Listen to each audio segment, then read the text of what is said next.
জয় বাংলা। শহীদ স্মরণে আপন মরণে রক্ত ঋণ শোধ করো। সবার আগে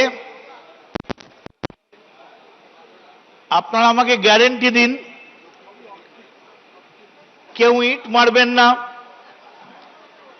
কেউ পাথর মারবেন না, কেউ গালাগাল দেবেন না।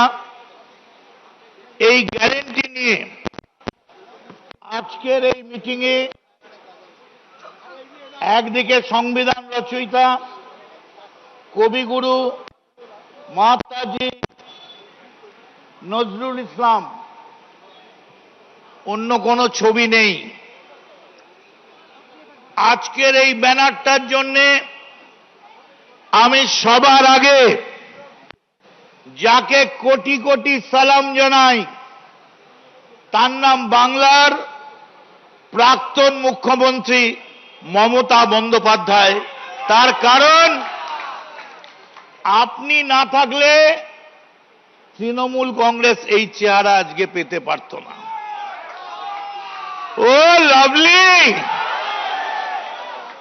দেখুন তো কারা বসে আছে, এদের প্রত্যেককে আপনারা চেনেন। মহামান্য মহানাগরিক থেকে শুরু করে মন্ত্রী ঋতব্রত, আখরুজ্জামান, বিপ্লব দা, আমাদের অরূপ রায়, সবাই বসে আছেন। কিন্তু এই জায়গায় যদি এখানে মমতা বন্দ্যোপাধ্যায় থাকতেন, তাহলে এই যে শহীদদের পরিবারকে দেখছেন, ওরা থাকতো পেছনে, আর সামনে চকচক করছে গাল, সানগ্লাসগুলো এরম ভাবে খুলে ঘোরাতে ঘোরাতে আসছে বাংলা চলচ্চিত্রের সেলিব্রিটিরা। সেলিব্রিটি ওপরে, শহীদ নিচে। শুনে রেখে দিন মমতা বন্দ্যোপাধ্যায়, আমার এই গলার আওয়াজ যদি আপনার কাছে পৌঁছয়, আপনাকে সেলিব্রিটি বাংলার মুখ্যমন্ত্রী অভিষেক বানায়নি। আপনাকে বাংলার মুখ্যমন্ত্রী কোন সেলিব্রিটি বানায়নি। যারা বানিয়েছে এই হাজার হাজার লাখ লাখ তৃণমূল যুব কংগ্রেসের কর্মীরা আপনাকে বাংলা সেলিব্রিটি বানিয়েছেন। আপনার লজ্জা করলো না?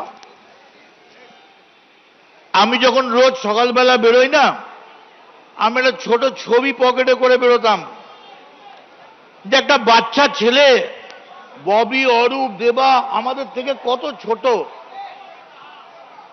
আমাদের ঋতব্রত থেকে শুরু করে আমাদের আরো যারা নেতৃত্ব আছে, একটা ছোট্ট ছেলে কত কষ্ট করে রোজগার করে লিপস অ্যান্ড বাউন্সের নামে, আর সমস্ত টাকাটা দিয়ে প্লেন আর হেলিকপ্টার কিনে সেই দিয়ে গোটা পার্টিটার খরচ চালায়। সেলাম অভিষেক, আমি তোমায় সেলাম জানাই। কিন্তু যেদিন খবরের কাগজে দেখলাম অরূপ বিশ্বাস গিয়ে তালা চাবিটা মেরে দিয়েছে, সেদিন জানতে পারলাম ওই টাকাটা অভিষেকের পিতৃদেবের ছিল না, ওটা তৃণমূল কংগ্রেসের টাকা ছিল। যে তৃণমূল কংগ্রেসের কর্মীরা রাস্তায় হেঁটে, পায়ে হেঁটে মিছিল করে, লজ্জা লাগে না? আজকের এই 3 টুকরোর জন্য কে দায়ী? যদি হিম্মত থাকে মমতা বন্দ্যোপাধ্যায়, আপনি হেঁটে আসুন, একটা ডিমও পড়বে না। আপনি হেঁটে আসুন, আমরা আমাদের এই গলার উত্তরীয় আপনার পায়ের তলায় পেতে দেব। আমাদের গলার উত্তরীয় আপনি মারিয়ে নিয়ে আসবেন, খালি বলবেন হ্যাঁ আমার ভুল হয়েছিল, আমি গান্ধারীর মতো পুত্র স্নেহে অন্ধ ছিলাম, আমার অন্যায় হয়েছিল। কেউ ডিম মারবে না। আপনি একবারও ভাবলেন না দলটার কথা? সেই দিনটার কথা একবারও ভাবলেন না? আমি আজকে আসছিলাম ডিএল খান রোড দিয়ে, কোথায় আমার 71-এর অফিস, কোথায় আমার জলের শিবির? কোথাও কিচ্ছু নেই। আমি তাই আপনাদের কাছে বলি, খোলাখুলি শুনে রেখে দিন, আমি অন্য কাউকে নয়, মমতা বন্দ্যোপাধ্যায়কে বলছি, অভিষেক 1 ঘন্টা টাইম দিয়েছে, আপনাকে আমরা 1 মাস টাইম দিচ্ছি।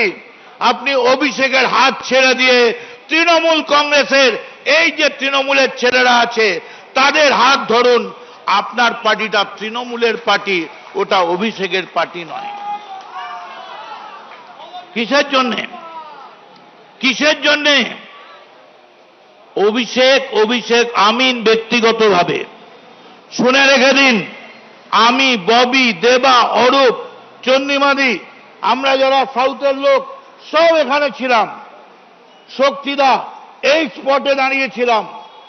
এই সেই গান্ধী মূর্তি 1993 সালের 21শে জুলাই। মমতা বন্দ্যোপাধ্যায়ের বাড়ি আমি সকাল 8টায় গিয়েছিলাম। কেন গিয়েছিলাম বলতে পারবো না, ওটা মন্ত্রগুপ্তির শপথ আছে। আমরা ভদ্রলোকের ছেলে, হাত দিয়ে কাটলে কালো রক্ত নয় লাল রক্ত বেরোবে, জামাটার রং হয়তো কালো। হঠাৎ এখানে বক্তৃতা করতে এসছি, দেখছি হাজার হাজার লক্ষ লক্ষ লোক। ওই মোড় থেকে ছাড়িয়ে পুলিশ এসে বলছে কত লোক হতে পারে? আমরা বললাম 1 লাখ 1.5 লাখ মিনিমাম এখানে হতে পারে। তাহলে দাঁড়াবে কোথায়? হঠাৎ দেখলাম 2টো মাইক, ব্যাটারি মাইক, ইচ্ছে করে কে চোঙাটা কেটে দিল। আমি ছিলাম, শোভনদা ছিল, আমরা সবাই ছিলাম, জাভেদদা ছিল, আমাদের সাউথের সবাই ছিলাম আমরা। তার কারণ এটা সাউথের স্পট ছিল।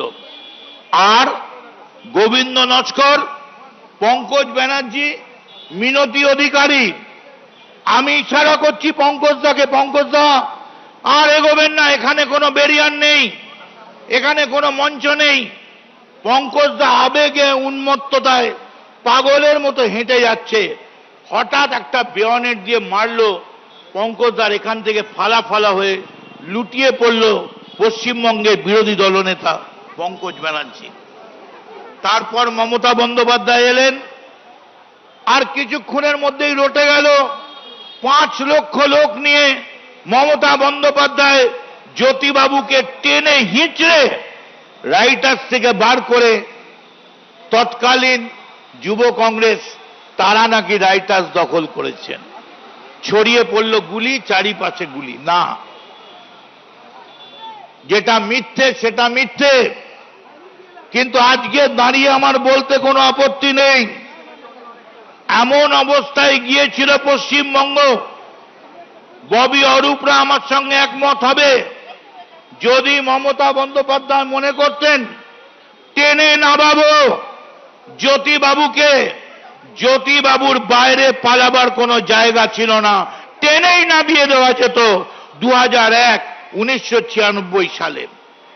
আপনাদের কাছে তাই সময় নষ্ট করব না, শুধু এইটুকুন বলে যাই, অভিষেক এটা ঠিক ডায়মন্ড হারবারে চমকেছিস, এটা ঠিক হিংসেতে স্বাস্থ্য সাথীকে রুখতে গিয়ে সেবাশ্রয় করেছিস, এটা জেনে রাখ তোর চমকানিতে সিপিএম চমকাতে পারে, তোর চমকানিতে 2টো তৃণমূলের ভালো কর্মী, গ্রামের কর্মী চমকাতে পারে, কিন্তু আজকের এই যে মহতী জনসভা, এই সভাকে চমকাবার ক্ষমতা তোর নেই।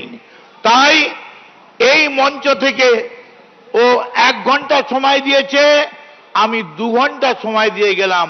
2 ঘন্টার মধ্যে তুই এসে এই জনসভায় এসে বল আমি আমার অন্যায় স্বীকার করছি, আমার ভুল স্বীকার করছি, আমার জন্য এই গোটা পার্টিটা শেষ হয়ে গেছে, আমি আমার এই পাপ থেকে মুক্ত হতে চাই।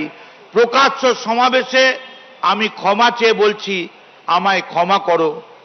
আর মনে রাখবেন এটা শহীদদের বেদি, এটা পাগলুর বেদি নয়, এটা কলকাতার রসগোল্লার বেদি নয়। তাই আপনাদের সকলকে নমস্কার জানিয়ে 5 মিনিট সময় বেঁধে দিয়েছে, সেটা 7.5 মিনিট হয়ে গেছে।